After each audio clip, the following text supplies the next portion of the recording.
নমস্কার, আপনারা সকলেই কেমন আছেন? আশা করছি সবাই সুস্থ আছেন। আজকে আমি বাড়ির সমস্ত কাজবাজ করে রেডি হয়ে নিয়েছি, রান্না করে নিয়ে ফ্রেশ হয়ে সাজুগুজু করে নিয়েছি। এখন আমি কি রান্না করেছি সেটা তোমাদের সামনে তুলে ধরতে চলেছি। আজকে সারাদিন তোমাদের কিভাবে কাটলো একটু জানিয়ে দেবে কমেন্টসে। আমি একটা জায়গায় যাব, তোমাদের দেখাবো একটু পর। তোমরা কেমন আছো, কি করছো একটু জানিয়ে দিও। আমার নেটওয়ার্ক প্রবলেমের জন্য আমি লাইভে কথা বলতে পারলাম না, তো তোমরা এখন কি করছো জানিয়ে দেবে। আজকে অন্নপূর্ণা পুজো উপলক্ষে আমি মন্দিরে যাচ্ছি, তো তাড়াতাড়ি বাড়িতে খাবার বানিয়ে নিলাম। আজকে বানিয়েছি ভাত, পনিরের সবজি, একদম মিক্সড একটা পনিরের সবজি, আর হলো পটল পোস্ত, আর সাথে আছে টক দই। এখন আমি মন্দিরে চলে এসেছি অন্নপূর্ণা দেবী পুজো উপলক্ষে। আজকে কিন্তু অষ্টমীর পুজো, তো অষ্টমী তিথির দিন সবাই আমরা অঞ্জলি প্রদান করি। আমরা সারাদিন উপোস থাকি, থেকে অঞ্জলি দেই মাকে, অনেক আরাধনা করি। আমরা পরিবারের সবার মঙ্গল কামনার্থে কিন্তু সব সময়ের জন্য ভগবানের কাছে প্রার্থনা করি, তাই না? দেখো এখানে খুব সুন্দরভাবে আর অনেক প্রসাদ সাজানো আছে, আর ভগবানকে দর্শন করো সবাই। মণ্ডপটাও ভীষণ সুন্দরভাবে সাজানো হয়েছে। তোমরা জয় অন্নপূর্ণা দেবী কি জয় হো, জয় মাতা দি।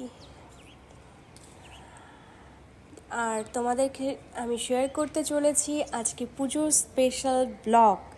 আমার পুজোর স্পেশাল ব্লগ কীরকমভাবে কাটলো এটাই কিন্তু এই ভিডিওতে আমি তোমাদের সামনে তুলে ধরছি। দেখো মণ্ডপটা খুব সুন্দর করে সাজানো হয়েছে, অনেক লোকের আগমন। আর মণ্ডপে, পুজোর মন্দিরে, যে কোনো মন্দির হোক বা পুজো মণ্ডপে গেলে কিন্তু আমাদের মনটা একদম স্থির হয়ে যায়। মনের যত দুঃখ কষ্ট থাক সেগুলো যেন দূরীভূত হয়ে যায়। মায়ের ভোগ প্রসাদ নিয়ে আসা হয়েছে, এবার ভগবানকে এটা নিবেদন করা হবে। নিবেদন করার পর এখানে যজ্ঞ করা হবে, হোম করা হবে, প্রসাদ বিতরণ হবে। সবই কিন্তু এই ব্লগে আমি তোমাদের সামনে তুলে ধরছি। আজকে তোমরা কোথায় কোথায় গেলে, অষ্টমীর দিন তোমাদের কীরকম কাটলো, এই বিশেষ দিন তোমরা কিভাবে সেলিব্রেট করলে পরিবার পরিজনের সাথে, আমায় কিন্তু একটু কমেন্টসে জানিয়ে দেবে। আশা করছি আমার ব্লগগুলো আপনাদের সবাইকে খুব ভালো লাগছে। দেখুন এখানে ঠাকুর মশাই পুজোতে বসে পড়েছে, পুজো হচ্ছে। আর ওটা কিন্তু এত বড় মোমবাতি জ্বালানো আছে। ভোগ নিবেদন করা হয়েছে। মায়ের ভোগ পাওয়া ভাগ্যের বিষয়, তো মায়ের ভোগ নিবেদন করা হয়েছে, পুজো হচ্ছে। এই এখন হোমযজ্ঞ হচ্ছে, আমরা সবাই মিলে অঞ্জলি দিচ্ছি। অঞ্জলি হয়ে যাওয়ার পর অনেক কাজ থাকে এখানে, তো ভোগ প্রসাদের জন্য ওয়েট করতে হবে। এখন আপাতত অঞ্জলি দিলাম, এবার হচ্ছে বাতাসা বিতরণ করা হচ্ছে। সবাই বাতাসা পেয়ে আমরা কিন্তু ধন্য হয়ে গেছি।